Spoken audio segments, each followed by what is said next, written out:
Hello, thank you for joining me. My name is Anil Taylor. I'm a consultant gynecologist and I practice in the UK. In this video, I want to discuss vaginal bleeding after the menopause, something called postmenopausal bleeding, and why that should never be ignored. Now, in the previous video, we talked about menopause, and I said that this was in medicine defined as an event that following which there weren't any monthly periods for 12 consecutive months. So it was a retrospective thing, meaning a woman doesn't know that she is menopausal until 12 months have elapsed since her last period.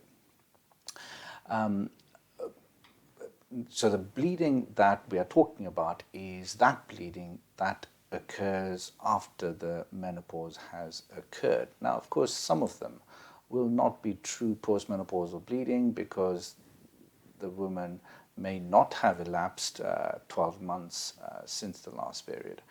But nevertheless, as I will mention in this video, bleeding in this sort of time should not be ignored. Now, whenever we encounter bleeding, of course, bleeding can occur from the vaginal skin, it can occur from the cervix, or it can sort of arise from somewhere inside the womb. Now, bleeding from the tubes or the ovaries, yes, of course it can happen, but in most cases that tends not to reveal itself through the vagina. So therefore it's not a common cause for vaginal bleeding. So the three main areas that we sort of concentrate on are the vaginal skin or the cervix or the womb. And usually it's the womb lining. And our main concerns when somebody is bleeding is whether there is a cancer of the cervix or a cancer inside the womb. And that's what we are keen to exclude whenever somebody experiences bleeding. Now, bleeding, the amount of bleeding should not be taken as reassuring, meaning if there is very little bleeding, you might be under the impression that, okay, you could ignore this. But no, it should not be ignored. So the bleeding can be anything from a little bit of spotting here and there, or noticing the bleeding on wiping, or there could be a sort of persistent brown discharge, or there could be frank, fresh bleeding. All of these should not be ignored in terms of what could be sort of underlying it. So the bleeding could be just a one-off bleed, or could be intermittent, happening erratically here and there, or it could be persistent.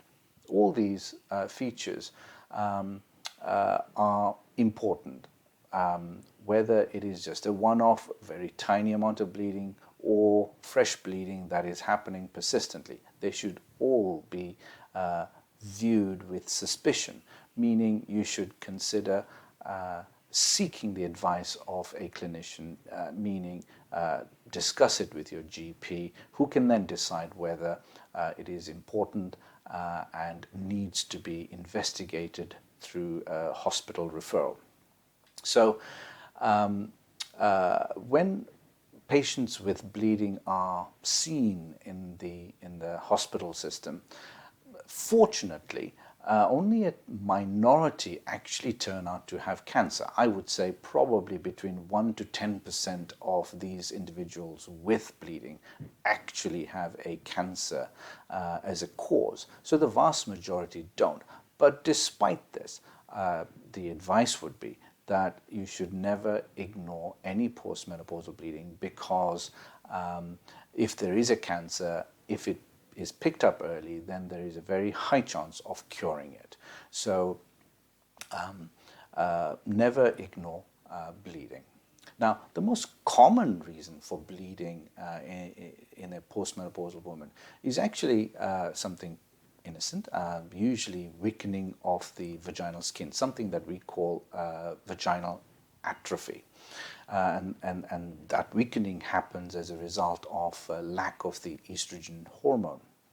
And that is the commonest reason for bleeding, and it can be easily treated, but you should never assume that the reason that you are bleeding has an innocent cause. It should always be investigated.